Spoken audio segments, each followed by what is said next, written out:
വലിയ ബുദ്ധിമുട്ടാണ്. പക്ഷെ ഇത് കണ്ടുകൊണ്ടിരിക്കുമ്പോൾ ക്ഷമ എന്നൊരു സാധനം ഉണ്ടല്ലോ, അതിന്റെ ഇല്ലിപ്പടിന്റെ അല്ലിപ്പടിന്റെ അപ്പുറത്തെ പടി കയറിപ്പോകാൻ പറ്റുന്നുള്ളതാ. ഞാൻ കുറച്ച് രസകരമായിട്ടുള്ള കുറച്ച് നിമിഷങ്ങൾ നിങ്ങളുടെ മുന്നിലേക്ക് കൊണ്ടുവരികയാണ്. ഇത് മുഴുവൻ കണ്ടിരുന്ന് ഭ്രാന്താവണ്ട.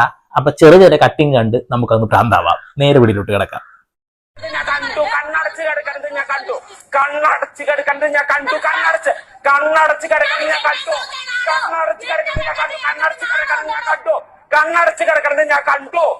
ഇവനാണ് ഭ്രാന്തൻ. ചൊറിയൻപുഴു അനീഷ് എന്നാണ് വിളിക്കുക. എല്ലാവർക്കും അറിയുണ്ടാവും. കുറച്ച് ദിവസത്തിന്റെ ഉള്ളിൽ തന്നെ ആളെ മനസ്സിലായിട്ടുണ്ടാവുമല്ലോ. 4 ദിവസം ആകുമ്പോഴത്തേന് പണ്ടാറടങ്ങിയിട്ടുണ്ട്. അതായത് ഒരു വാക്ക് പറഞ്ഞു കഴിഞ്ഞാൽ ആ വാക്കിൽ നിന്ന് അങ്ങോട്ടോ ഇങ്ങോട്ടോ ഇല്ല എന്നൊക്കെ ഞാൻ പറഞ്ഞു കേട്ടിട്ടുണ്ട്. പക്ഷെ ഒരു സൈക്കോ ഭ്രാന്തനെ പോലെ അത് തന്നെ പറഞ്ഞുകൊണ്ടിരിക്കുന്ന ആൾക്കാരെ ഞാൻ ഇതുവരെ കണ്ടിട്ടില്ല.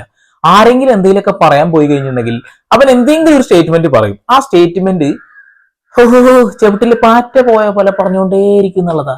നമ്മുടെ മുന്നിലേക്കാണ് തന്നെ അടിച്ച